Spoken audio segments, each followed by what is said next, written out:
Ladies and gentlemen, welcome to the Kabbalah of Meaning. I should say the finale of the Kabbalah of Meaning, our 6-week journey uncovering Jewish wisdom for finding the purpose that connects all parts of life.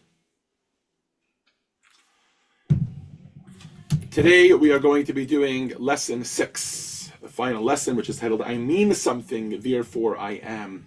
And today's lesson is generously sponsored by Phil and Sonia Wershba, who will be here later this evening. Thank you very much. We appreciate your sponsorship, and thank you for helping make it happen. Oh, Steve, we see you now. Welcome. Yeah. Okay. Hello. So before we start lesson 6, let's do a quick recap of what we're up to, okay? For those who don't remember, here's where we've been so far. In lesson 1, we uncovered we explained the human need for meaning. And we explained what it means to have a base level of meaning. In lesson 2, we elevated that conversation, and we said, no, meaning is not what we should really be looking for. We moved the goalpost, if you will. Meaning is not what we should be looking for. We should be looking for purpose. In lesson 3, we started to discuss what that purpose is, first on a cosmic level, then on a personal level. In lesson 4, we diverged a little bit to talk about finding meaning in the rhythms of time. So you can't just do the same meaning every day. There's a right meaning for each day. And in lesson 5, we discussed what about the other half of meaning, the part of meaning that we don't make ourselves. And today, we are going to be discussing, is our value tied to our talents and achievements? Or as I like to put it, what if I'm not doing everything that you've told me so far? What if I'm not checking any of the boxes that have been discussed in the first 5 lessons? Am I still meaningful? Can I still live a meaningful life? And I don't think there's any of you that really struggle that way. Probably you check all those boxes at some point or another, but what about on a day that you don't? What can you remind yourself of? Right? In other words, we're going to be introducing an inherent worthiness, an inherent mattering that we feel, that we can choose to feel, that will have nothing to do with anything we discussed over the past 5 lessons. Ideally, we should be operating the way we've been discussing over the past 5 lessons, but that at a very core level, there's a part of us that we are meaningful and purposeful just by being, and that's going to be the discussion in today's lesson. So let's dive right into it, shall we? Let's start with text 1 by asking the question, what does it mean to matter? David Morrison, if you can read for us, please. Text 1 on page 158.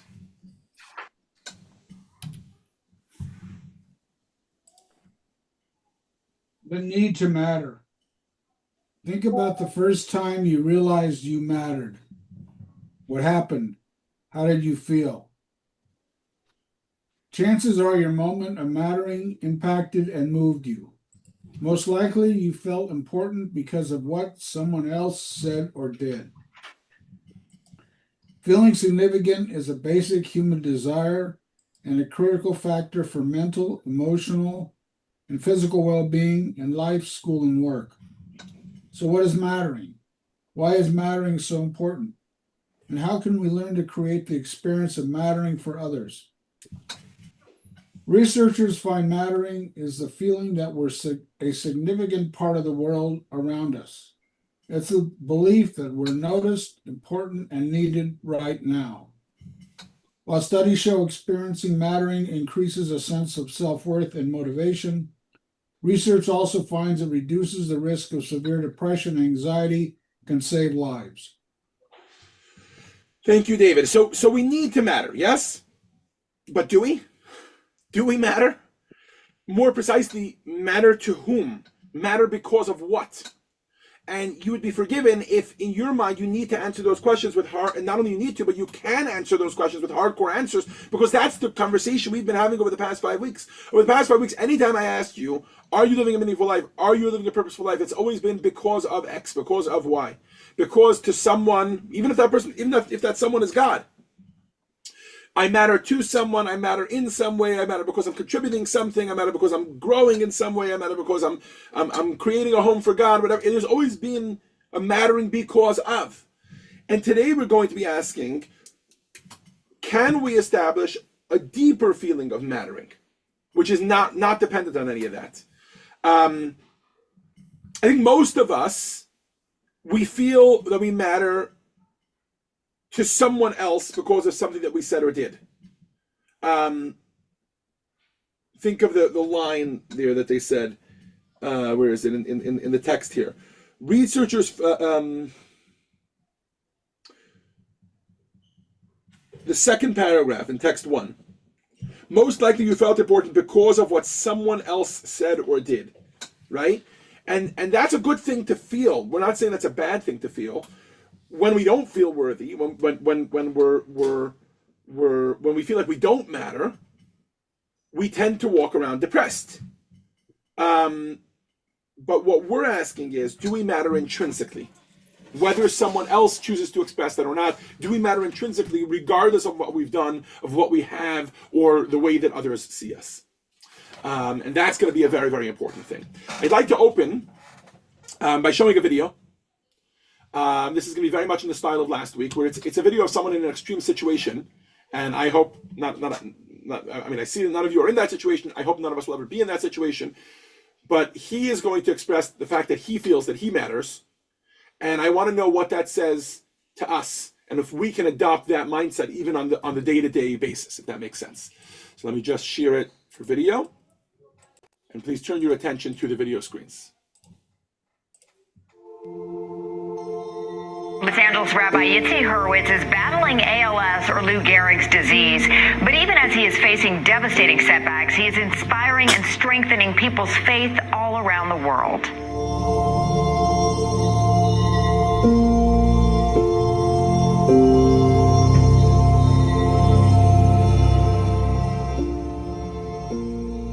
I was talented. I could teach, lecture, sing, dance and play guitar. I was strong and handy. Within 2 years, I watched that all slip away. My muscles that played guitar, gave to my congregation and danced at weddings lost their functionality. They call it ALS. Over the past few weeks, I couldn't get my eyes to focus on the letters I wanted to write. Writing one word took as long as 5 minutes. I can't even begin to tell you how frustrating it was. I felt useless as a husband and father. Not being able to write Torah articles, I felt irrelevant. I was in jail. What possible purpose could I have, if I couldn't communicate? Brave and wise, Dina said, on Shabbat, when you don't use the eye gaze computer, you are still significant and relevant. Even if you can only see and look at people, that is meaningful to us. If you are alive, it means that you are relevant to Hashem, and that you make a difference. For me, Emunah is the realization that God is real, that He has a plan for the world, and I am part of it. Everyone is a part of it, and everyone's part is important. So if He put me in this position, He must want something of me that I can only do in this position. When you see it this way, instead of feeling down when you are in a challenging situation, you are filled with a sense of purpose. It is now over 5 years since Hashem gifted me with ALS. While life is full of difficulties, pain, and suffering, there is so much to be grateful for. While I understand the hardships, I choose to focus on the positive parts of my life, and that keeps me going. There is my wife, my children, family, friends, and you. Even within the suffering and difficulties, I can still contribute and help others. Through my blog, I have the opportunity to learn and teach Torah. I forged new friendships with the teens and yeshiva boys that visit. Being crushed has brought stronger connections, new abilities, higher purpose and deeper meaning. I've been blessed with a voice that can't sing, with a body that doesn't work, so I dance to a new rhythm. I'm Yitzi Hurwitz, and I know that I matter.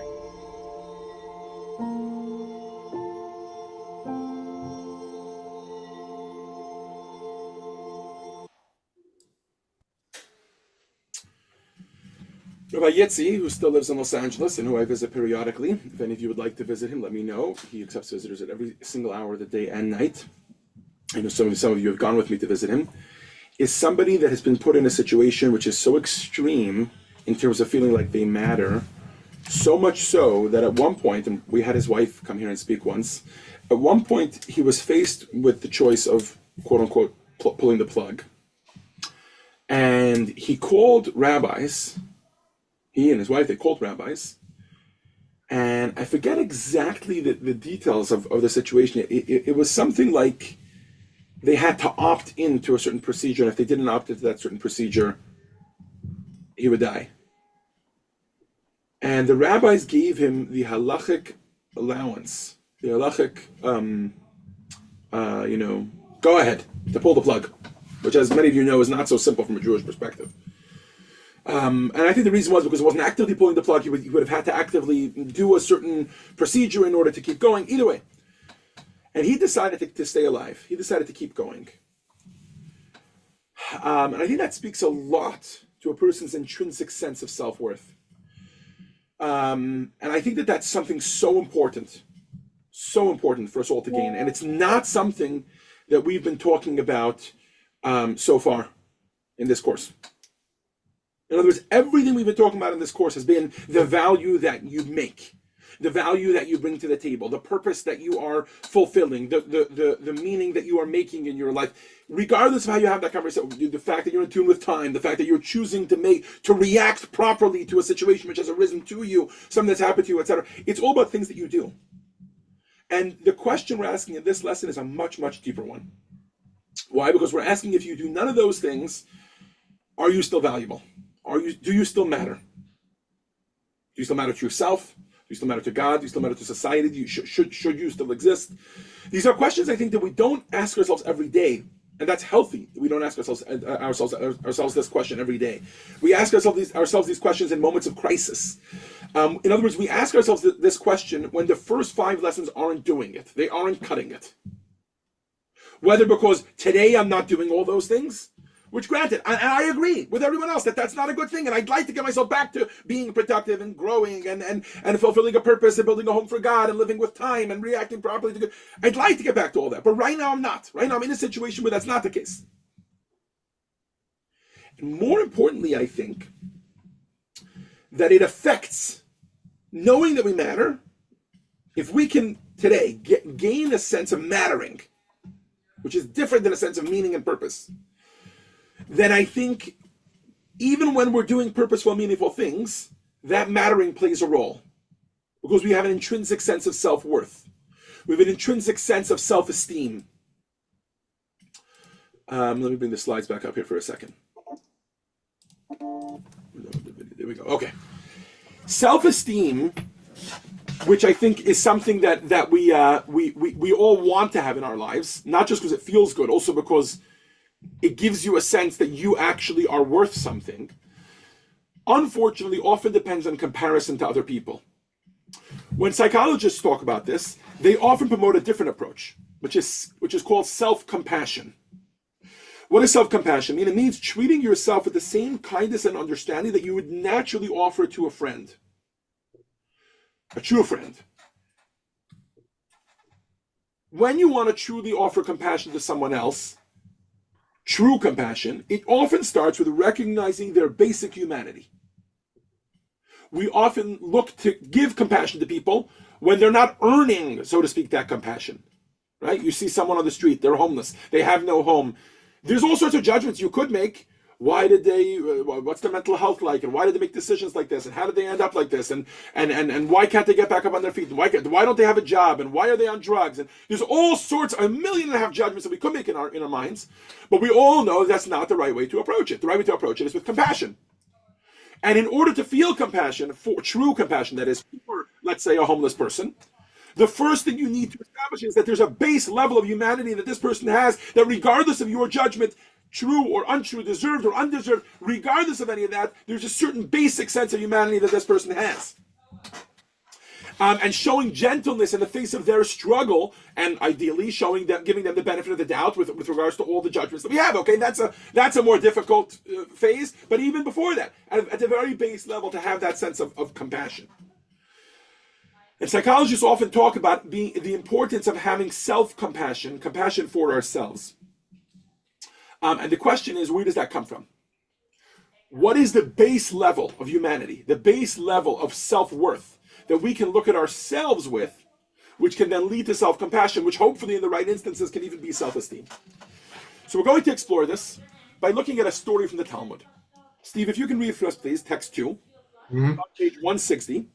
And Right. it's a striking story, and we'll unpack it as soon as we're done. Go for it.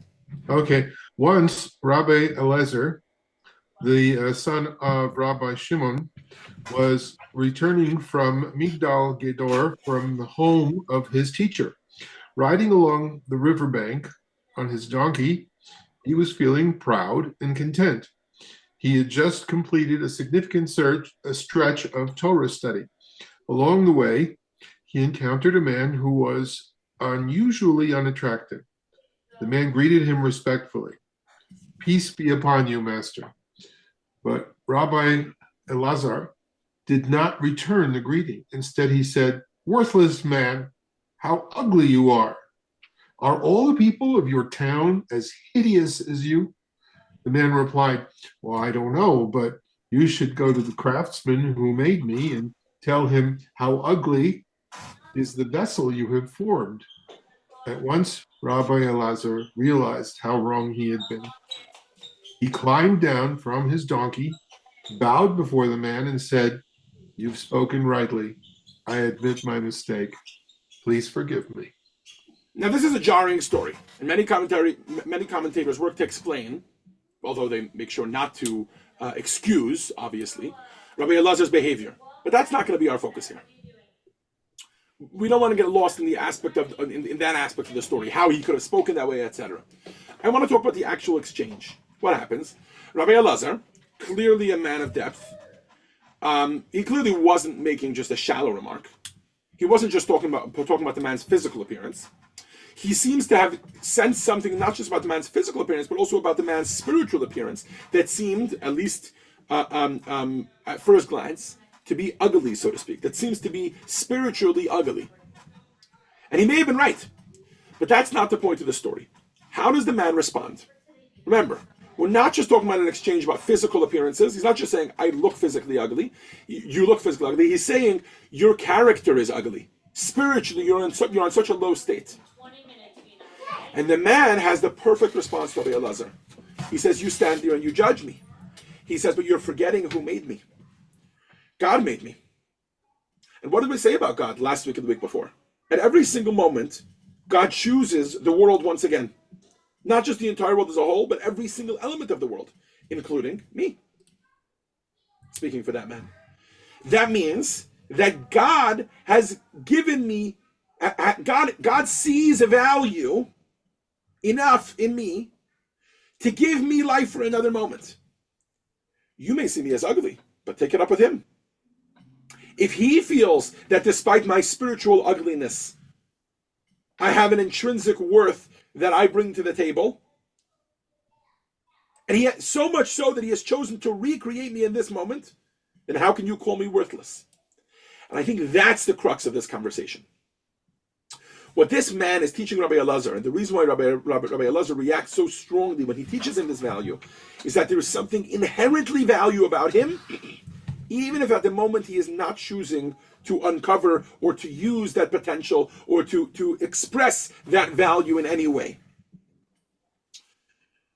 We matter just because God made us. Not because we're going to fulfill the reason and the purpose and the intent that God made us for, but just by the very fact that God made us. And that's what we mean when we speak of intrinsic value, when we speak of categorical value, when we speak about inherent self-worth. This is what we're talking about. To bring this home, I want you to consider 3 examples. Okay, here's the first one. You walk into a room and there's a sealed envelope sitting on a desk. You know what? Let's make this example better. You don't walk into the room. I want to make you aware of a sealed envelope. There is a sealed envelope sitting on a desk. It hasn't been opened. It hasn't been delivered. Inside is a letter that's meant for a soldier in the field with life-saving information. When does the envelope's value begin? Does it only begin once it has been delivered? Once the soldier acts on the information? No. The worth lies in the message that the envelope carries. the mission that it was created for. This is a valuable envelope with a valuable message even before it's ever delivered. Let's try a second example. A dusty key lying in a drawer. It's never been used, doesn't look like much, but it happens to be the only key to a priceless treasure chest. Does the value only come once it opens up the treasure chest? Or is there an inherent value to the key because it is the only key that opens up the treasure chest? Let's try one more. In a hangar sits a satellite. A hangar up on, not Althina Drive, what is it? Lincoln. Off of Lincoln at JPL. In a hangar there's a satellite. They've been working on it for 10, 15 years. It hasn't taken a single photo or transmitted a single signal. It's actually never been deployed. But it was built to explore deep space and bring that data back that could change lives, etc. Change the way we understand the universe. The scientists who built it, do they not value this satellite because it hasn't been in space? No. They know what it's for. They know that it has an intrinsic value. And that's what makes it valuable. Because the one who created it, the one who wrote the letter, the one who has the key, they know its value. So even if it hasn't yet accomplished anything, it is valuable in and of itself. Every single one of us is like a letter, like a key, like a satellite. We might right now be in a state where we are not fulfilling our purpose. And granted, we're not discounting what we said in the last 5 lessons. We still need to fulfill our purpose. But our Creator, because our Creator crafted us with a mission in mind and we have a purpose, that purpose confers value on us from the start, even before we ever take off, even before we ever do it, before we ever do anything. Now, up until now, what we've said applies really to every single thing in creation.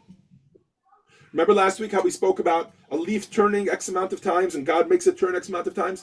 There's a purpose for every single thing that God created in this world. Based on that same prerequisite that we spoke about, which is that every single thing in this world was created by God. Not years ago, but a fraction of a second ago. And if that's the case, if it's being recreated by God right now, then it has a purpose. So this intrinsic value that we're speaking of so far applies to inanimate objects, stones, pieces of dust, whatever it is. It applies to the plant kingdom, leaves, flowers, and fruits, whether they're eaten or they're not eaten, whether they're used to something or they're not used to something, they play a role in God's universe. It certainly applies to animals, and most certainly it definitely applies to human beings. But it turns out, and this is how we're going to be taking this conversation for the rest of the lesson, it turns out that we can understand it on a deeper level when we zone in on the human species, and then in our next step, when we zone in on the Jewish people. Let's start with the human species. Ron, can you read for us, please, text 3? It's on page 161. And this is a very interesting Mishnah from the Talmud, in which Rabbi Akiva makes a very powerful statement. Go for it. Human beings are beloved because they were created in the image of God. They're even more beloved because God let them know that they were created in his image, as it says, in the image of God, he made the human being. Hold on one second. Okay.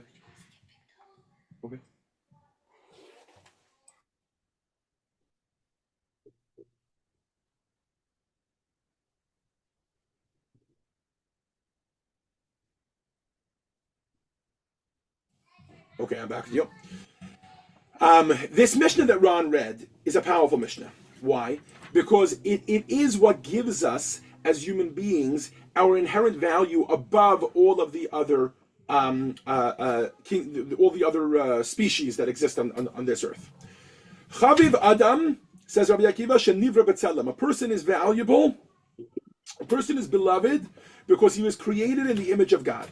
So we do have that base level of worth, but there's an elevated level of worth as human beings because we were created in the image of God. Every single human being was created in the image of God. Now pray tell, what does it mean to be created in the image of God? God doesn't have a body. God doesn't have 5 fingers, right? He doesn't have 10 fingers, doesn't have 10 toes, he doesn't have a nose, right? So what exactly are we talking about when we say we were created in the image of God? So the Kabbalists explain, this is where the Kabbalah of meaning comes in. The Kabbalists explain that God possesses wisdom. Therefore, he gave us uniquely human intellect. Now, obviously, our wisdom and God's wisdom are not the same. But God is an intellectual creature of the highest nature. In other words, his intellect is a whole different... He gave us a form of intellect. A form of intellect that is far superior to the animal kingdom and certainly to the plant kingdom and the inanimate kingdoms, etc. So that's number one. God has wisdom, we have wisdom. Number two, God has free will. He therefore gave us the power to choose. We spoke a little bit about this last week, about the fact that Hashgacha Pratis only affects everything else besides for where we are given the power to choose. The power to choose, obviously, is specifically with regards to the things that implicate our lives, and more specifically in the fields of choosing between good and evil. Much more on that another time. In other words, there are many things that happen in our lives that we don't choose, but there is the area of our lives that God says, "There I give you the freedom to choose," and He even says, "I put before you the good and the bad, which is life and death, and you should choose good," etc. Right? So that's the power to choose, and that is a divine attribute that God then gives us. It's a divine character trait that He then gives us. And finally, God has 10 sefirot, divine attributes, for those of you that are familiar with the Kabbalistic term. Chachma, Bina, Da'at, Chesed, Gvura, Tiferet, Netzach, Hod, Yesod, Malchut. Not the time now to get into all the details of all those. If you do have interest in that, I would refer you. I gave a course about 2 years ago called The World of Kabbalah, in which we went through each of those individually, and we spoke a lot about what they are, etc., etc. And reflecting those 10 attributes that God has, we also have 10 corresponding soul powers. So yes, like every other creation, human beings have a purpose. But unlike anything else in creation, we don't just have a purpose, we carry something absolutely divine within us. And this brings us to the next very powerful idea. We don't often ask this question. It's not that relevant to us. But why is God worthy? If a human being is created in the divine image, then what makes God worthy? How does God answer the question, do I matter? And then maybe we can answer that question about ourselves. To just tease it out for a second. Do you think God matters because He created the world? Do you think God matters because He does things for other people? Certainly not. That's obviously silly.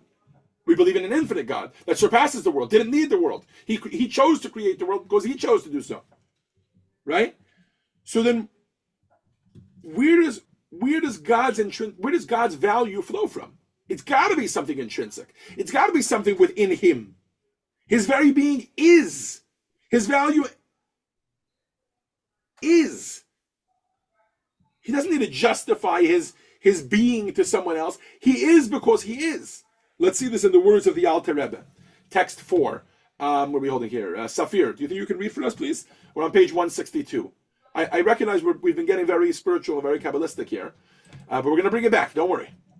Safir, are you with us? You want to unmute and read? Yeah, I'm here. Give me just one second. So we're in the book on page 162, text 4, unaffected by creation.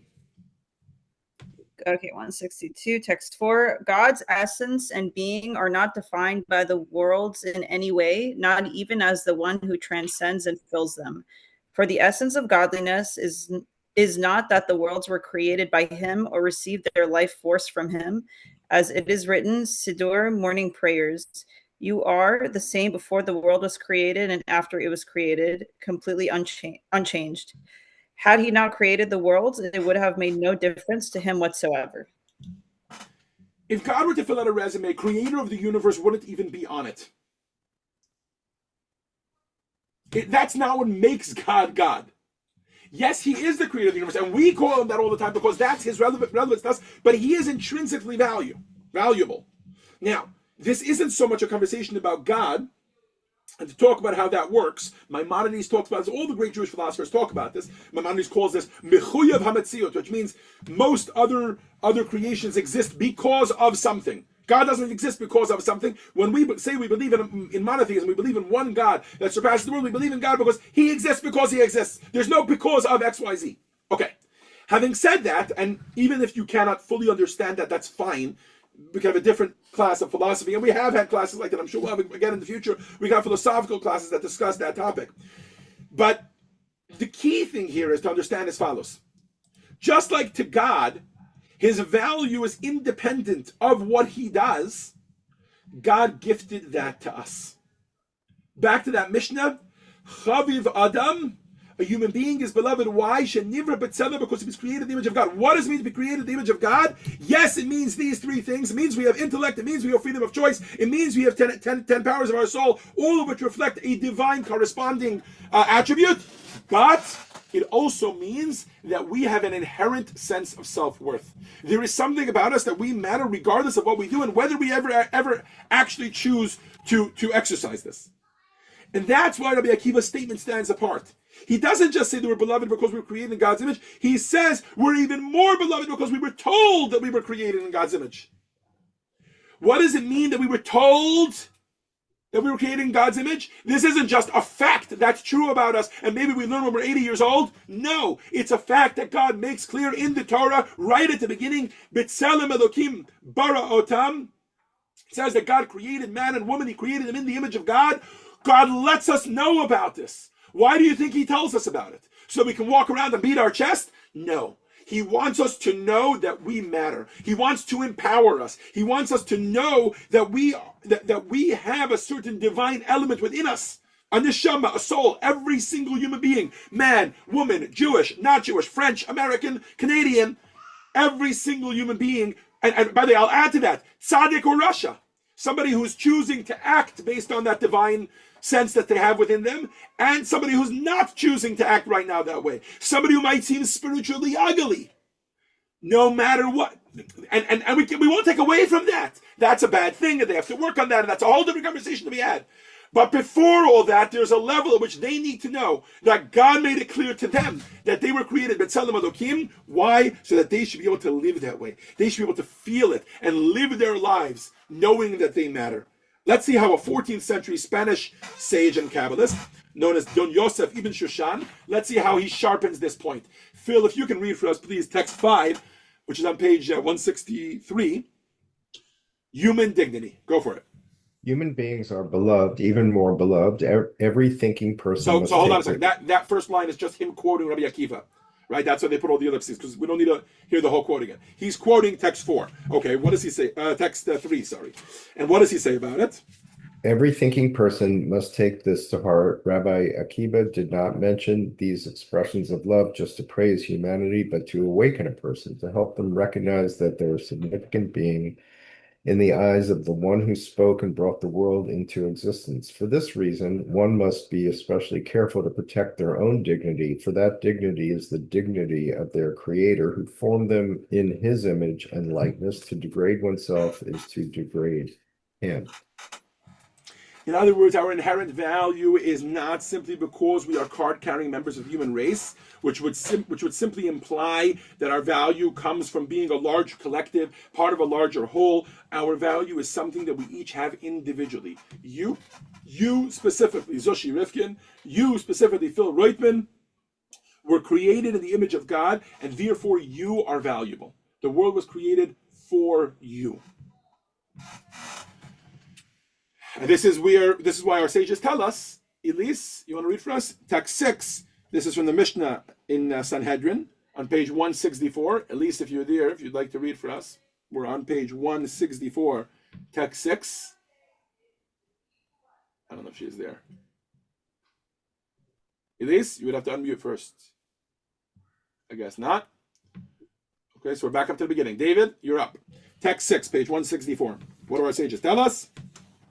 Because Adam was created as a single person, every individual is required to say, the world was created just for me. Beloved are the Jewish people. No, hold on, that's good. That's it. Right. That was sorry about that. In other words, the statement is not meant to be a sense of entitlement. Often self-esteem can lead to an inflated sense of self, an inflated sense of like, oh, because I have this sense of self-esteem, therefore I'm owed things. But what we're talking here is this intrinsic value is not, it's not caressing. It doesn't caress your ego. It demands of you. It says the entire world was created for me to do something. That's not arrogance, that's clarity. That's the foundation of dignity. Not self-importance, not importance that is given by self. It's importance that's given by God. It's God importance. And that's who you are. Before you achieve even the first thing you achieve as a human being, before you get anything right, you matter. Not just because God made you, but because he made you in his image. Okay. Until now, we've spoken about the value that there is to every single creation that there is in this world to matter. And we've then spoken about the value that there is to human beings. I'd like to take this one step further and to talk about what perhaps sometimes is an uncomfortable topic. Many Jews don't like being called the chosen people. I think this is often mimicked by it says Tavia in Fiddler on the Roof. What's that line? He says, God, I know you chose, I forgot the exact line. Something, couldn't you choose somebody else, right? Something like that. Some sort of line like that. Every once in a while, couldn't you choose somebody else, right? Jews definitely sometimes feel a sense of uncomfortability, as if like we walk around feeling like we're better than others because we're chosen. But it is a fact that we are chosen. It is a fact that we are called Banim Lamakim. We are called children of God. And the question is, what does that do for us? Let's learn a little bit about that deeper sense, more than what it means to be a human being, what it means to be Jewish, in text 7, page 164. Steve, if you can read for us, please, God's children. I see you're unmuting, yeah. Still not? Not yet? Oh, there you go. Okay. We can hear my you now. computer's very slow today. Okay, All right. page 164, text 7. Yeah. Beloved are the Jewish people, for they are called children of God. An even greater love was shown in that it was made known to them that they are called children of God. As it is said, you are children of your God. Okay, thank you so much. I've seen it. They some of the anti-Zionists, they talk about I can't support people who think they're superior. Exactly. So we're about to get into this topic. Don't worry. Here we go. So this is the same Rabbi Akiva, who said that human beings are created in the image of God, but an even greater show of love from God was that he let them know, he let the human beings know that they were created in the image of God. God says the same thing to the Jewish people. What does he say? He says, you are my children. Banim atem la'Hashem Elokechem. You are the children of God. So first of all, we are the children of God. And second of all, we are being made to know that we are the children of God. What does it mean to be the children of God? All people are created in the image of God. But the Jewish people are something more than image bearers. We are described as God's children. And that raises two immediate questions. First, what is the difference between being created in God's image and being God's child? And second, what does it even mean to be God's child in a real and lived sense? And there's two dimensions, I think, to this idea that are going to help us begin to unpack this idea of being chosen, this idea of being chosen, this idea of being the children of God. The first one is what I'm going to call godly versus godlike. Okay? And that is, being made in God's image means we resemble him. We possess qualities that reflect his own. Wisdom, freedom of choice, compassion, moral freedom, right? All of the things that we spoke about. That makes us God-like, as it were, in his image. But to be a child of God, to be a child of God means something entirely different. It isn't about resemblance. Not that that's anything to sneeze about. It's about essence. A child doesn't become a child by behaving like their parent, right? Nobody says, oh, you're a good child of your parent because you have the same physical quality, what's the word I'm looking for? Traits as them, right? That you look the same as them because you act the same as them. No, that's a disciple. That's someone who shares qualities of God. A child, we say the opposite. You have these qualities that are the same as your parent because you're their child. Being a child is a much more essential thing because you share their DNA. That's the difference between a mentor and a parent, right? Or a mentee and a child, if you will. Let's take a look at text 8, where the Tanya talks about what the true nature of the Jewish soul is. What is the difference between the Jewish soul and the non-Jewish soul? Go ahead. Sorry, I haven't given it to anybody yet. Safir, can you read for us, please? Text 8 on page 165. Yeah, 1 second. Text 865. Okay, hold on. Okay, so the second soul in a Jew is an actual part of godliness from above. As it says, Israel is my distinguished and illustrious child. Exodus 4:22. And you are children of your God. Deuteronomy 14:1. Just as a child is drawn from the parents' essence that is contained in their mind, so too the soul of every Jew is drawn from God's wisdom. And since God is wise, but not with human limited wisdom, for he and his wisdom are one, the Jewish soul, which stems from that wisdom, is likewise one with him. In other words, this is the first difference that we're making between being created in God's image or being an actual child of God. To be a child of God means that we are actually part of him. We come from God himself. The soul that a Jew has that a non-Jew does not have is a soul that is meaning everybody has, everything in this world has a soul. Every human being has a very specific type of soul. And then there is an additional soul that a Jewish person has. That soul, what we believe is it's a part of God himself. Right at the beginning of Tanya, we talk about this. So that's the first difference between a child or a mentee, is the running example that I've been going with. The second difference, the second layer that I want to point out is being a child doesn't only speak to essence, it speaks to love. There is something singular and fierce about a parent's love for their child. I've often brought an example of this in our class of when they interview on TV after a mass shooting, they interview the parent of the mass shooter, right? Not to say that they will defend the child's actions, but somehow they will still find it within them to love the child, right? Because a child's love is unconditional. It's not earned. It is a direct reflection of the fact that this child is an extension of me. In fact, parents might get embarrassed of their children. They might be embarrassed of the fact that this child, who I love, and that love is unconditional, is not living up to the expectations that I would like my child to be. They might want to have their child at a certain stage. They might want to have certain actions or reflections coming out from their child that reflect on them, but still they choose.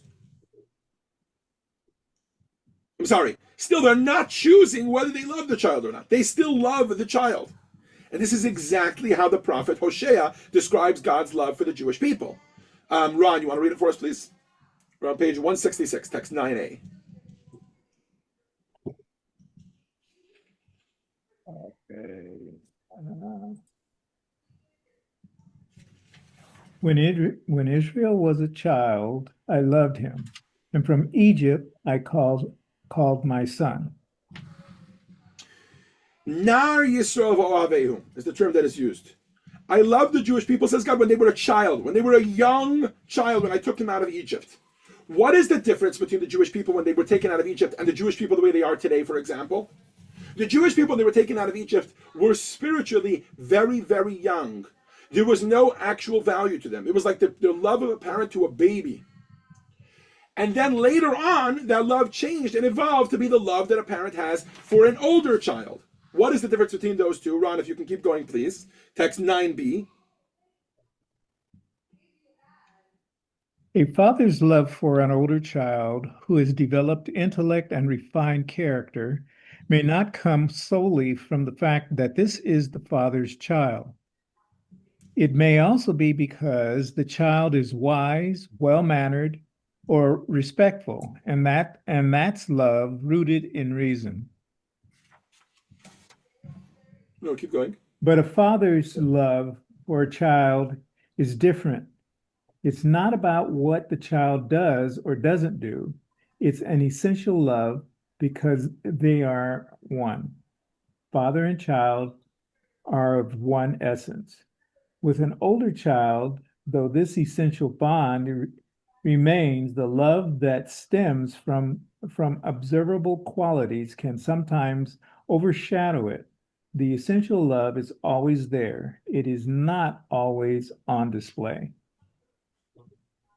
So ironically, the relationship and love that a parent has to a child, which is reserved for a parent-child relationship, is most on display when the child has accomplished nothing. When the child is a young baby, or maybe when the child messes up and does something horrible. We use these examples: a baby, a mass murderer, right? These crazy examples where there's nothing else we can pin the love on other than the fact that the Jewish people are God's children. And that love is a love that doesn't waver, even when we fall. The Medrash explains this point in very dramatic language, speaking about the time of the judges. Anybody read a little Tanakh? And I've read a little bit about the time of the judges. It basically goes like this: the Jewish people sin, they stray from God, God sends a judge to warn them, or prophet to warn them, whatever it is. He warns them, they do teshuvah, they repent for a little while, and then again the whole thing goes around and around and around and around in circles. There's a lot of idolatry going on at that time. And speaking about that time when the Jewish people had strayed the furthest from God and had sunk into spiritual and moral confusion, what does the Medrash say? Phil, can you read for us? I see you turn off your video. I'm not sure if you can read. Okay, we'll go to David. David, if you can read for us, please, text 10, no choice. At that time, God said, "My children are stubborn, but what shall I do? To destroy them? That is impossible. To have them return to Egypt? That is impossible. To exchange them for another nation? I simply cannot." It's just not an option to God. It's like children. You don't get to change who your children are. And that's why the love ends up being a love that is not conditional.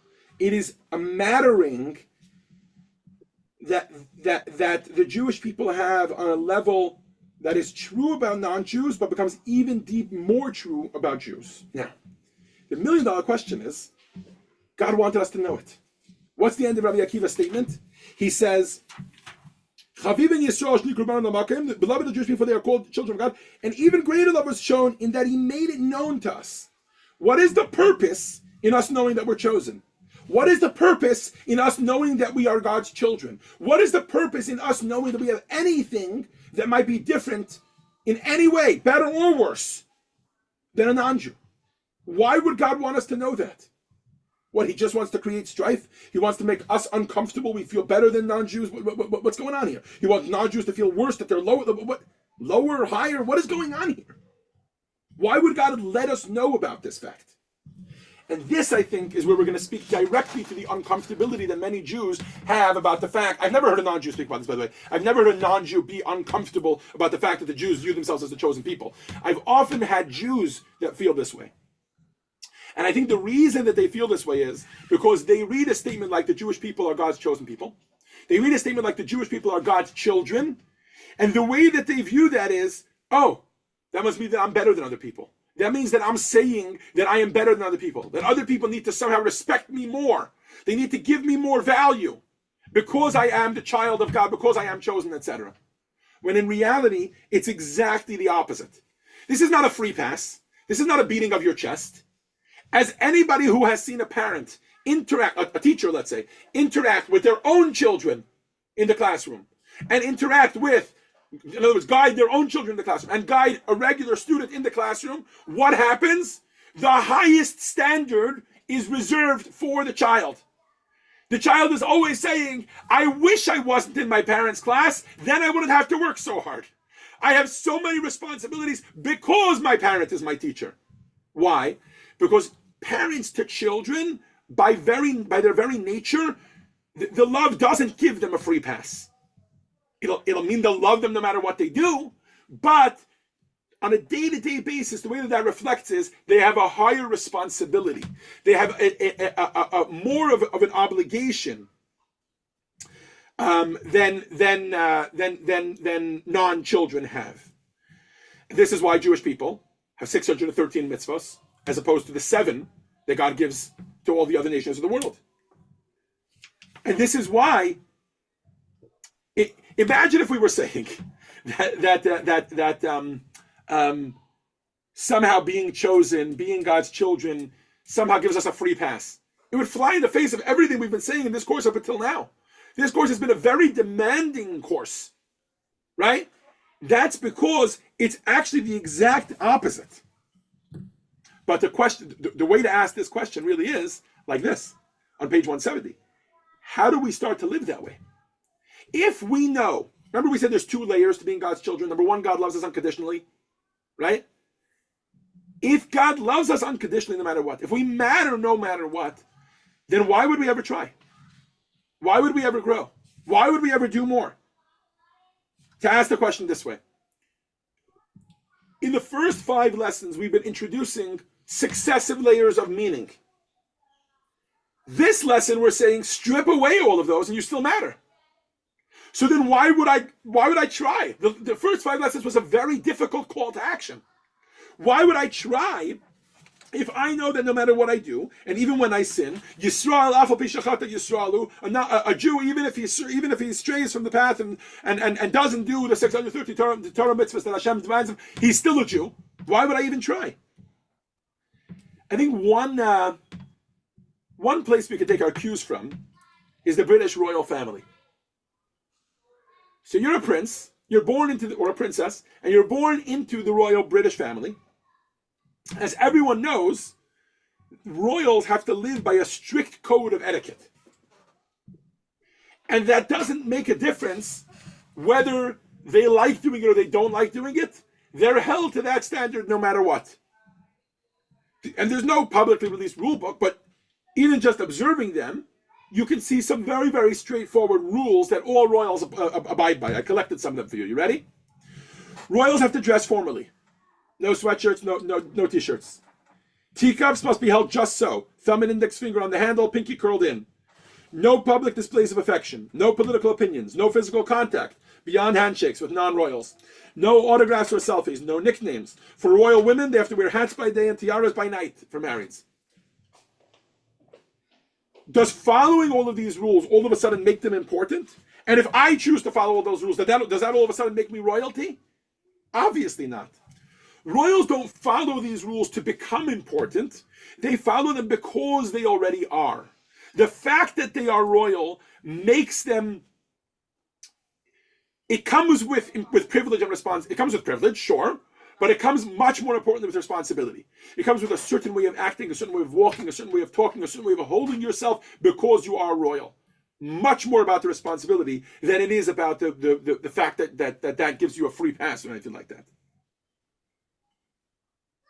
And all of that begins with self-respect. Steve, if you can read for us, please, text 11,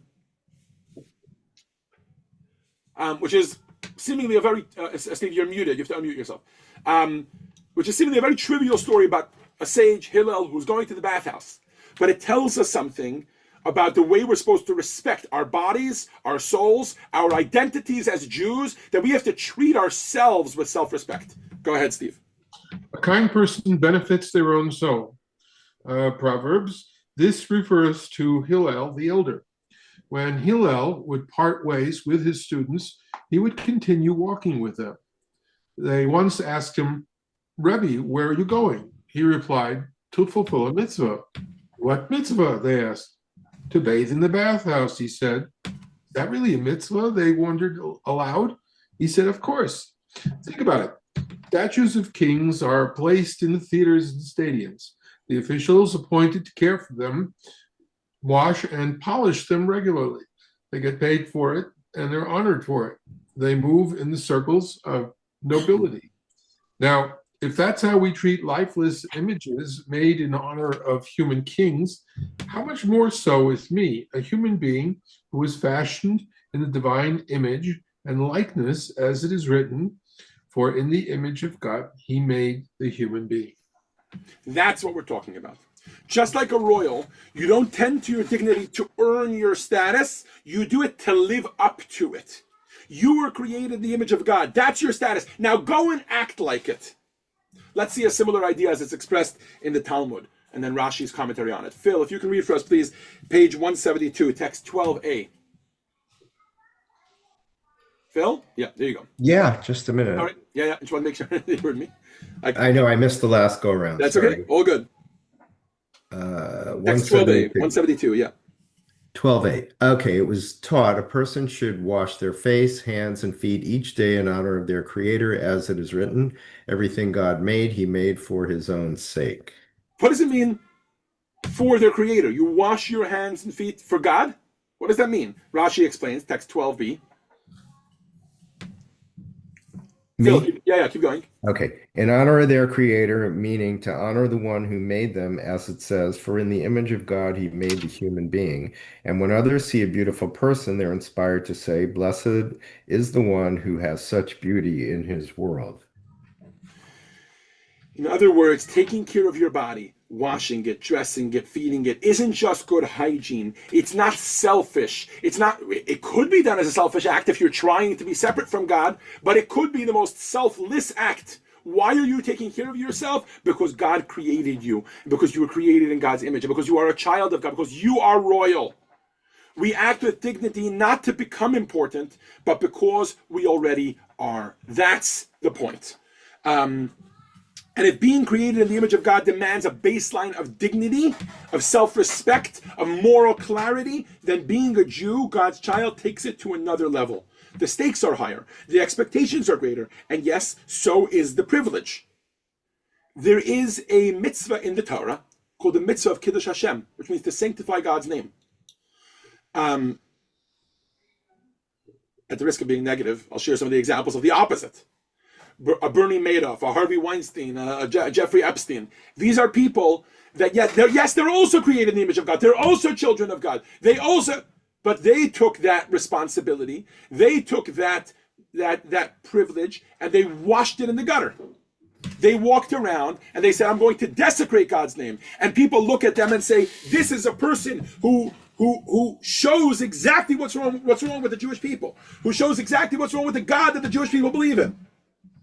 What are we called upon to do every single day of our lives? We're called upon to do the exact opposite. Yes, a person can get away with maybe not, when a Jew does something that in some way is disrespectful, he has to be aware that he's not just disrespecting himself, he's also disrespecting God. There's a few mitzvot in the Torah that reflect this idea. It's very strange. Let's start with Steve, if you can, please. Text 13a. Page 173, children's responsibilities.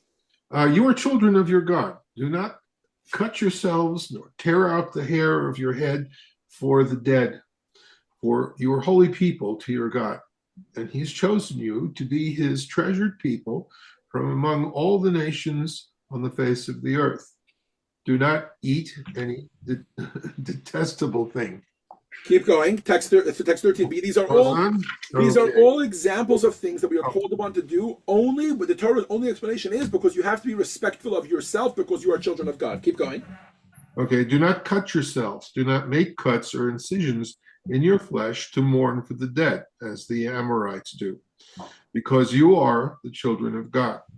It is appropriate for you to be dignified and handsome and not wounded or with your hair torn out. Look at this list here.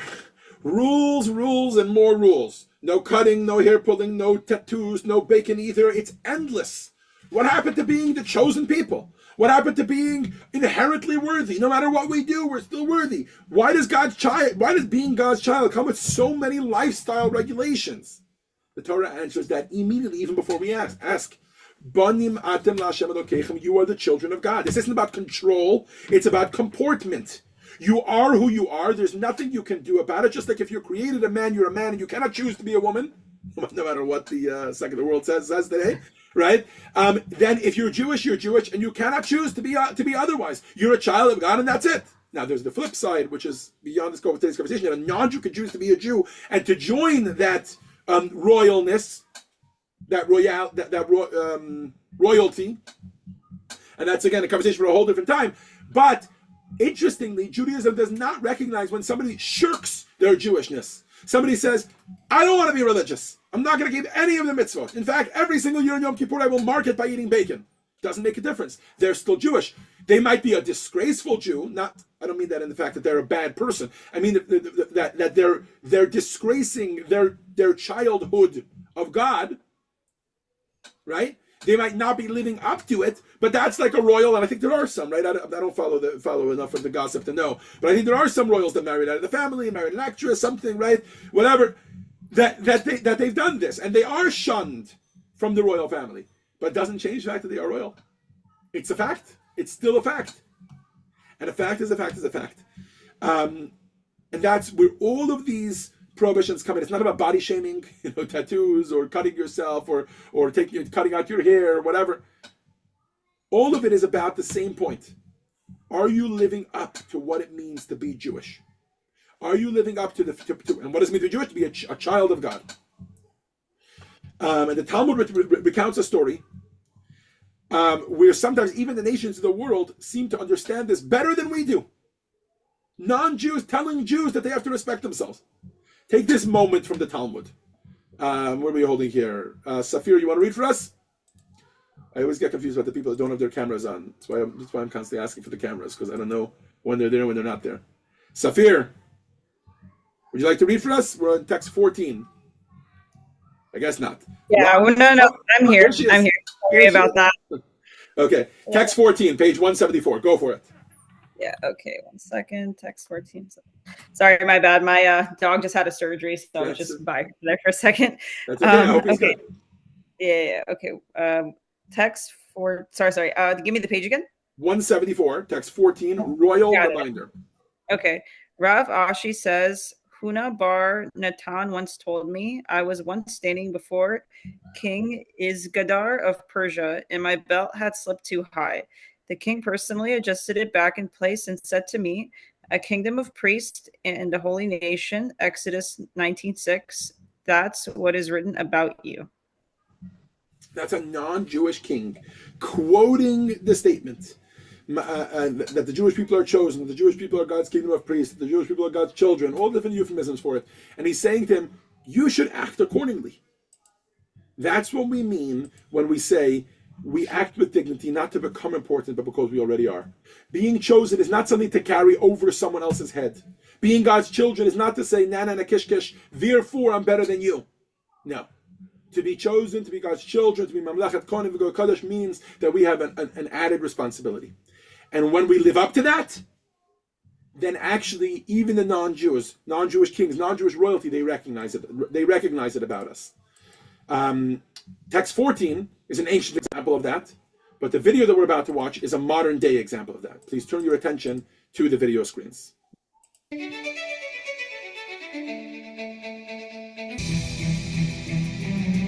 I grew up in the most ultra-Orthodox neighborhood in Yerushalayim. I learned in Beis Yaakov and Geula, the most ultra-Orthodox Haredi school in Jerusalem. On July 24th, 2014, when Reuven Rivlin was sworn in as the 10th president of Israel, he appointed Rivka Ravitz as his chief of staff. For the next 7 years, she was planning, arranging, and traveling with the president of Israel to all the different countries, meeting the most powerful leaders around the world, kings, queens, presidents, and prime ministers. If you would have to count on fingers 5 of the most important leaders of the world, I'm sure I met them. Putin, Merkel, Obama, Trump, Biden. In November of 2015, Rivka was planning one of the most important meetings of President Rivlin. They were preparing to meet the Pope in the Vatican. When the door will be open and we'll see the Pope, we should stand in a line and come into the room one after each other.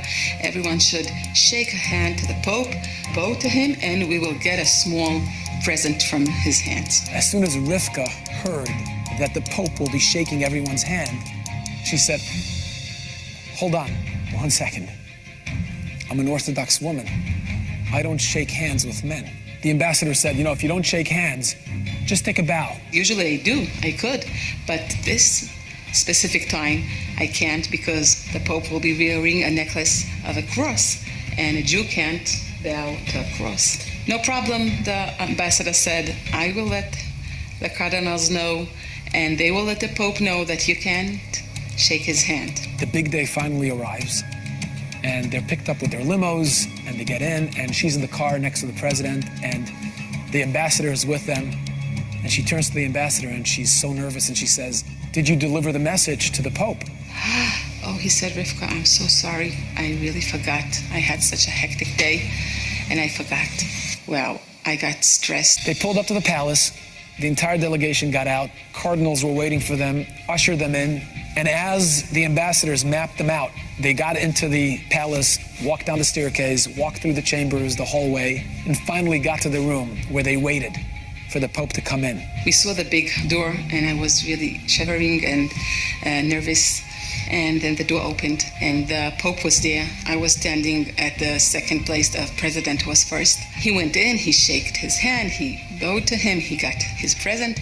And then my turn came, and I was really so stressed. I was sure I'm going to ruin all this meeting, and all the Israelis will be so mad at me. Rivka thought she wouldn't be able to live through the moment. She was so nervous. And as the Pope started shaking everybody's hands, he came to her. The Pope put out his hand and tried to shake my hand, and I started to exclaim that I can't do that.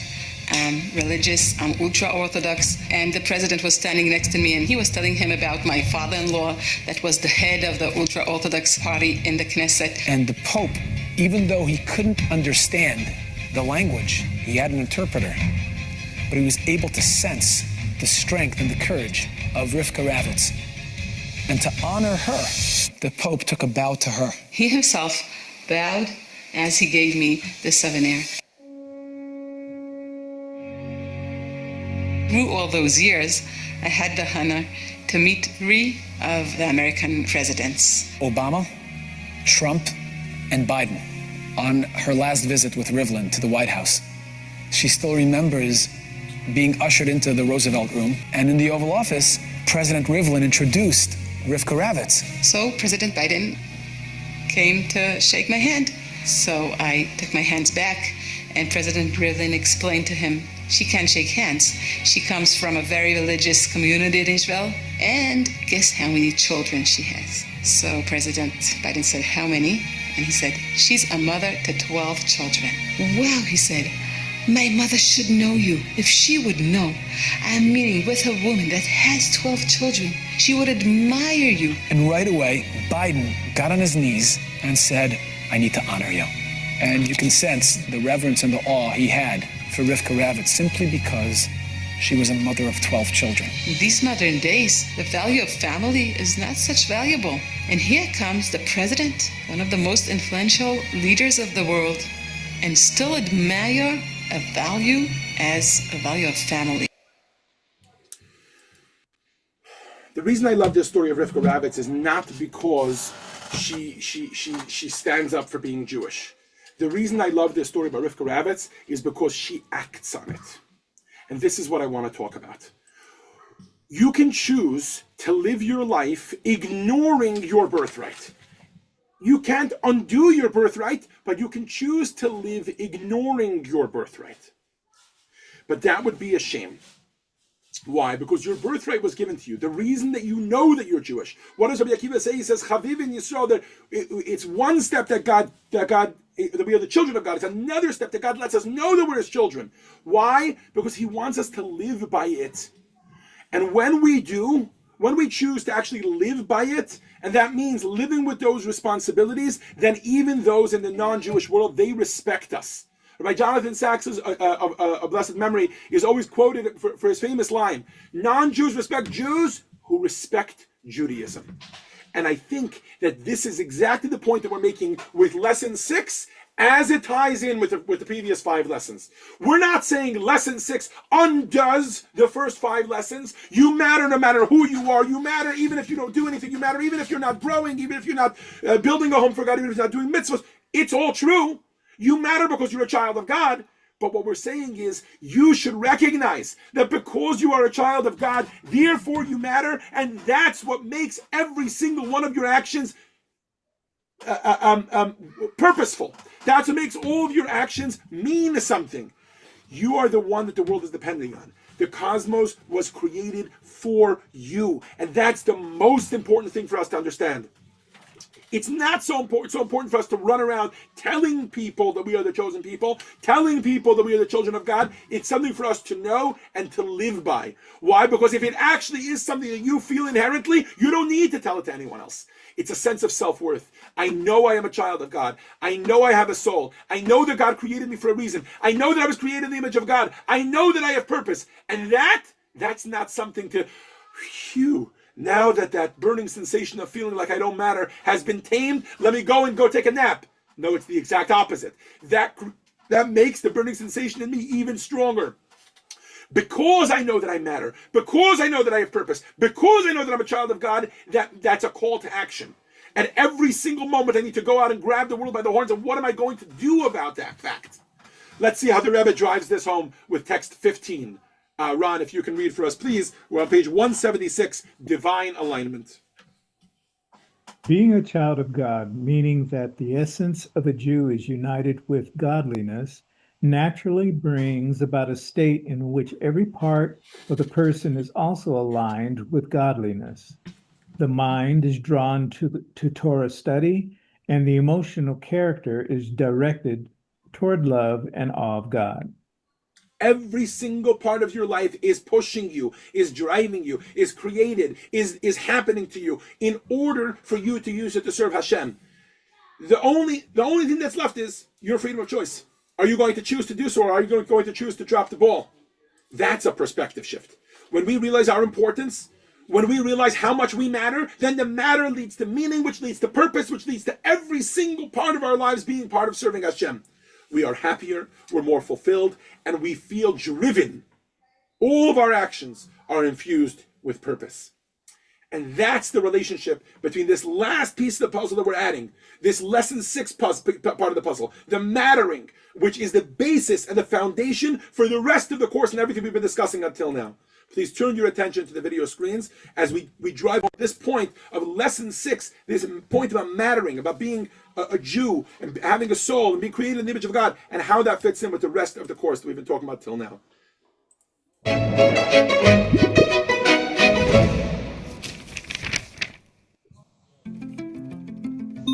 Hello, thank you for calling Life Tech Support. How may I help you find fulfillment in life today? Yeah, hi there. Yeah, I've done all the things, checked all the boxes, so why does it feel like something's still missing? No problem. We'll troubleshoot together. Before we dive in, could you share your screen so we could look at the settings? Oh, sure. Sure, I could do that.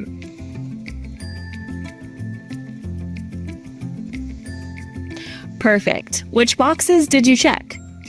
Yeah, the fulfillment boxes, you know, good job, cozy home, lots of gadgets, regular vacations, restaurants, all the things that, you know, should make me feel that my life is truly full.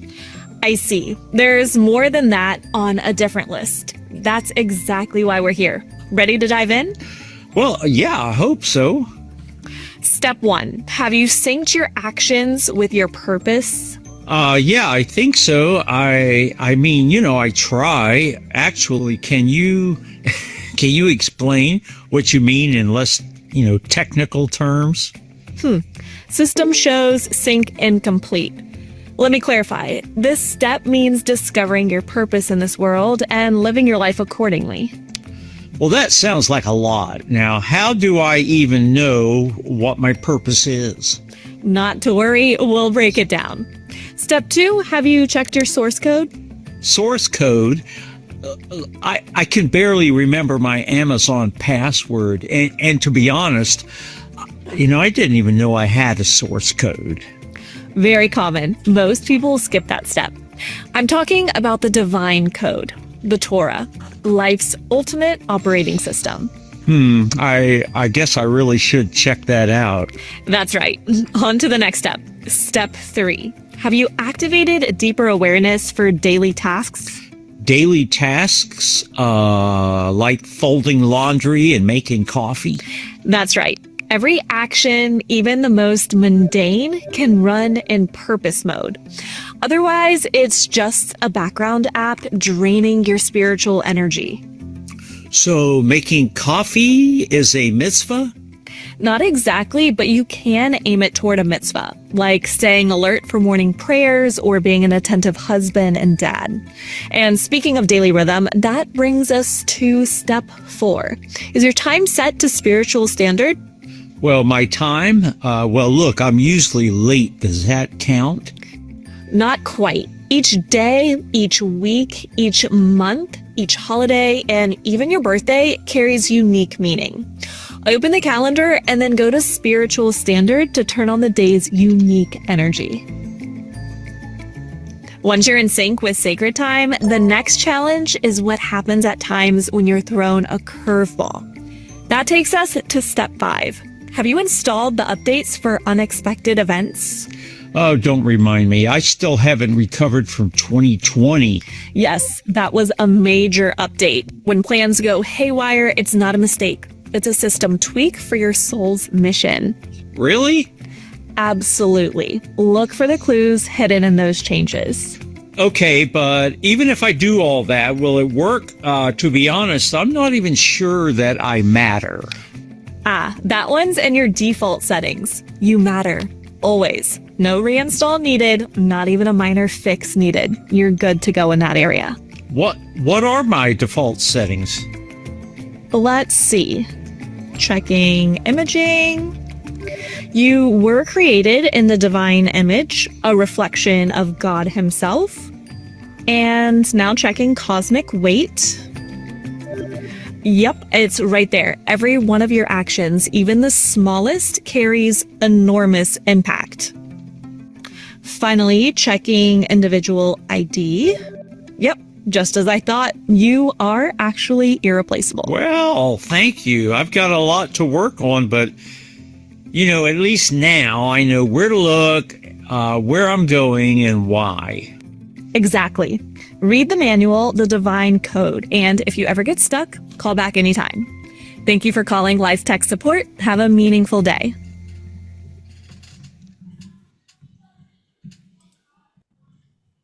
As we conclude today's lesson, and more importantly, as we conclude this course, I hope that you understand the point very, very clearly. Perhaps you came into this course with and into today's lesson with an empty feeling, or trying to cure the fact that sometimes we feel empty, and you were hoping that this course would mute that emptiness. It would somehow remind me, oh, I matter, there's meaning, there's purpose, and therefore now I can go back to sleep. Now I can go back to doing whatever I like to do, and that's it. If any of you right now are about to walk, this is like my last fallback option. This is the safety net.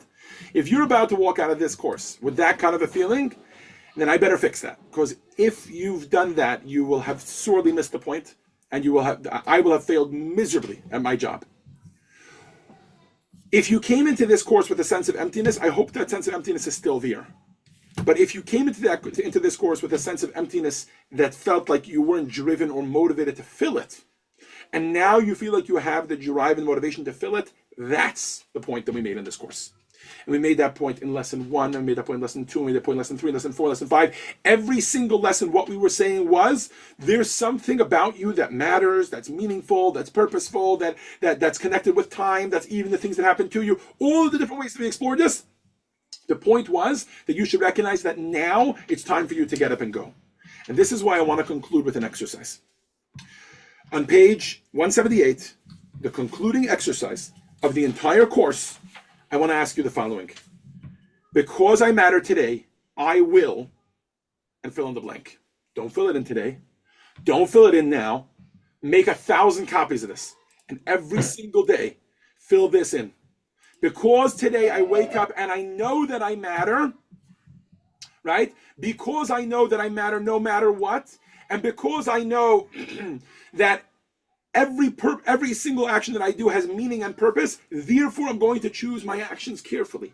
Therefore, I'm going to make sure that I do the right actions. Therefore, I'm going to consult with the Torah, with the divine energy of the day. And I'm going to consult with this rich history that we have, this rich tradition of Torah mitzvah that we have. And I'm going to put it to good use every single day. Because I matter, today I will call a friend. Because I matter, today I will put on tefillin. Because I matter, today I will go and support a good cause with tzedakah. Because I matter, today I'm going to make sure to have more patience with my children, with my wife, with my life, with my coworkers. Today I'm going to make sure to be a good person. Because I know that the entire world, including the creator of the world, is counting on me. Please turn your attention to the video screens for a summary of today's lesson.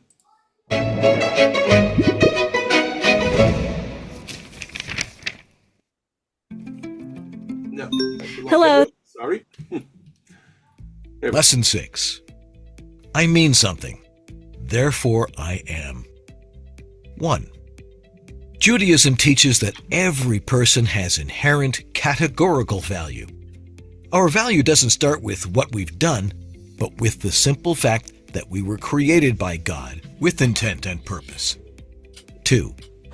Every person has inherent worth simply by virtue of existing, mirroring God, whose value stems from his essence, not from what he does.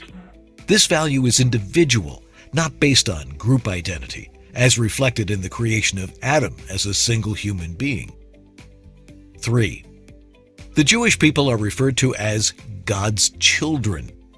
Just as a parent's love for their child is constant and unconditional, God's love for us remains firm regardless of our actions. He wants us to know we are his children, so that this truth shapes our self-perception. 4. Being created in the image of God is a responsibility. It requires us to ensure that we act accordingly by caring for ourselves physically and emulating God's conduct. 5. As God's children, our worth is constant and unshakable. But that very worth makes our choices matter. Our actions carry weight because we matter. Being God's children should naturally inspire us to devotion to God's causes. Thank you all for joining us for lesson 6 of the Kabbalah of Meaning, where we tackle the topic, I mean something, therefore I am. And I want to take a moment to thank every single one of you for joining us for this journey. I recognize that it's not a small thing for you to give me 90 minutes of your time for 6 weeks in a row. And I've done my best to respect those 90 minutes and to fill them with content, to do my best to be here on time and to end on time and to make sure that you have all the content that we can packed into those 90 minutes. And I hope, I thank you for trusting me with your time. And I hope that you have felt that that time has been well spent. I'm going to take the last 3 minutes that we have to talk about the upcoming course, which is starting in the winter. It's starting on January 19. It's called Captivating Cases in Rabbinic Responsa. And the easiest way for me to tell you what this course is about is by inviting you into my time machine. Please turn your attention to the video screens. Close your eyes. If this is your first time traveling, allow me to get you oriented. When you open your eyes, we will be in the 1300s, in the personal study of Rabbi Shlomo ben Aderes.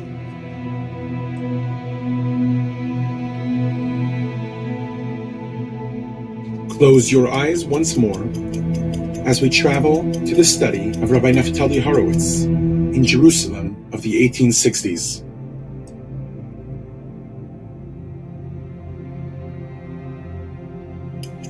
This next leg of our journey is a difficult one. We open our eyes in Auschwitz, 1944.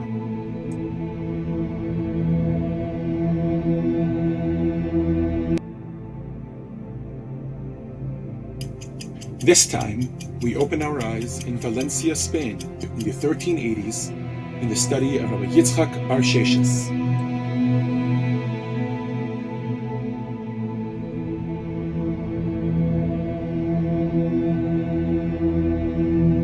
Close your eyes.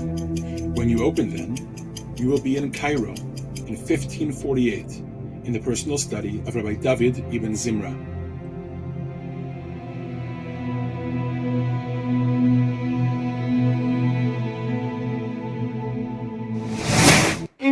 Introducing Captivating Cases in Rabbinic Responsa, a new course that explores the fascinating world of Rabbinic Responsa, a vast treasury of the down-to-earth questions Jews asked across history, and the rabbis' profound responses.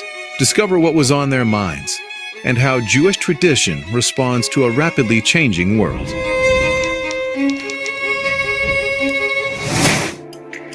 Close your eyes one more time. When you open them, we will have traveled to the future. The year is 2043, and travel to Mars is now a normal occurrence. The first Jewish settlement is being established.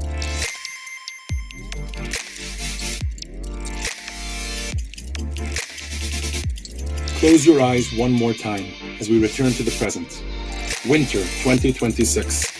Students are sitting in a JLI classroom as they debate the question, can AI be used for halachic decisions?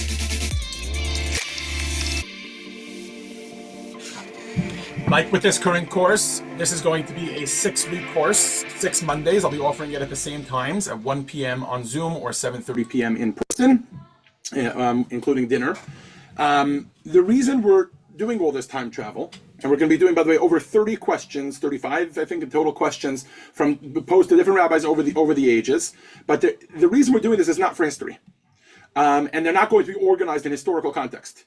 So, like in the video, sometimes we'll be in the future, sometimes we'll be in the past, sometimes we'll be in the present. And we'll be asking all sorts of questions. Well, sometimes we'll be in the in the medieval times, sometimes we'll be in the pre-temple times.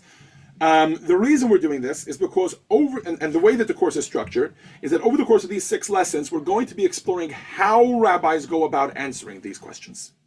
In other words, the Torah is the Torah. It's a static document, isn't it? Okay, but somehow it's supposed to be a living document that actually grows with us and gets applied in every single generation. So can we drop ourselves into the generation that had to wrestle with electricity? And why did they decide that electricity cannot be used on Shabbos? Can we drop ourselves into the future? And let's say there's a colony that appears on Mars. How are they going to keep Shabbos on Mars? Can we drop ourselves into, I don't know, right before the modern state of Israel, when the first Jewish ocean liner shipping company is being established? And let's see how rabbis deal with, can it operate on Shabbos or not? All these questions, I realize I just said a bunch of questions on Shabbos, but these questions span such a wide variety. It reflects the history of the Jewish people. So this is part history course. You're going to get an idea of where Jews were, why they were asking certain questions. Also part meaningful course, because you will see that in every single generation, they were constantly turning to the Torah. They wanted to know, how does the Torah guide me in this crazy situation, in this new situation? In this new geographic location, in this new historical context, in this new political environment, they have all these questions, and they turn to rabbis, and the rabbis don't just write them answers. The rabbis, in their answers, which are long essays, we're not going to do all the long essays, but I'll try to bring you into that world. The rabbis utilize a host of tools, using precedent, using understanding the Torah in certain ways, and they give a long essay explaining why they're answering the question the way they do. We'll see arguments between rabbis about very contemporary topics at the time, and see how those arguments were resolved. I hope you will join me for this journey. As always, I'd like to extend a discount to students that have been part of this course. The coming course is also $129 per person, $249 a couple. But for students of this course, you can get 10% off your registration as long as you register before Hanukkah, which is obviously this coming Sunday. As long as you register before this coming Sunday, you will receive 10% off by putting in the code RETURNING, all caps. I'll send it out in the follow-up email, and I hope you guys will all choose to join me for this. Other than that, I want to thank you for joining me for this journey, and I hope to see you in the next one.